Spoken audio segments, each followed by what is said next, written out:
അസ്സലാമു അലൈക്കും വറഹ്മത്തുള്ളാഹി വബറകാതുഹു. അൽഹംദുലില്ലാഹി റബ്ബിൽ ആലമീൻ. പലപ്പോഴും ചില ആളുകൾ ജീവിച്ചിരിക്കുന്ന ആളുകളെക്കുറിച്ച് പറയുന്നത് പോലെ തന്നെ മരിച്ച ആളുകളെക്കുറിച്ചും അവരുടെ ദൂഷ്യ സ്വഭാവങ്ങളെക്കുറിച്ച് പറയാറുണ്ട്. എന്നാൽ ജീവിച്ചിരിക്കുന്ന ആളുകളെക്കുറിച്ചും മരിച്ചു പോയ ആളുകളെക്കുറിച്ചും ആരെക്കുറിച്ചും മോശപ്പെട്ടത് പറയാൻ പാടില്ല. പ്രത്യേകിച്ചും മരിച്ചുപോയ ആളുകളെക്കുറിച്ച് ഗീബത്ത് പറയുക എന്നുള്ളത് വളരെ ശിക്ഷ ലഭിക്കുന്ന കാര്യമാണ്.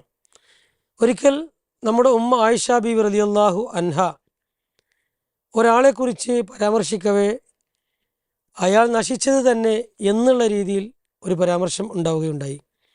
ആ സമയത്ത് നബി സല്ലല്ലാഹു അലൈഹി വസല്ലമ പറഞ്ഞു, ലാ തദ്കുറു ഹൽക്കാക്കും ഇല്ലാ ബി ഖൈർ.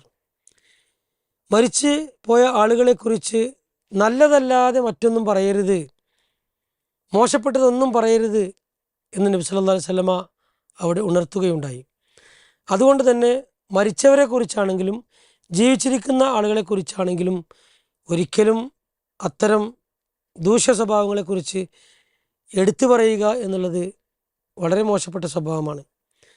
പ്രത്യേകിച്ചും മരിച്ചവരെക്കുറിച്ച് അവരിൽ നല്ല കാര്യങ്ങൾ ഉണ്ടെങ്കിൽ, നന്മകളുണ്ടെങ്കിൽ അതുമാത്രം പറയുക, ഇല്ലെങ്കിൽ അവരെക്കുറിച്ച് ഒന്നും പറയാതിരിക്കുകയാണ് വേണ്ടത്. സർവശക്തനായ അല്ലാഹു സുബ്ഹാനഹു വ തആല എല്ലാവരെക്കുറിച്ചും നല്ലത് പറയുവാനുള്ള തൗഫീഖ് നമുക്കെല്ലാവർക്കും പ്രദാനം ചെയ്യുമാറാകട്ടെ.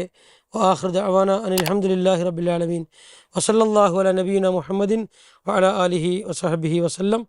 അസ്സലാമു അലൈക്കും വറഹ്മത്തുള്ളാഹി വബറകാതുഹു.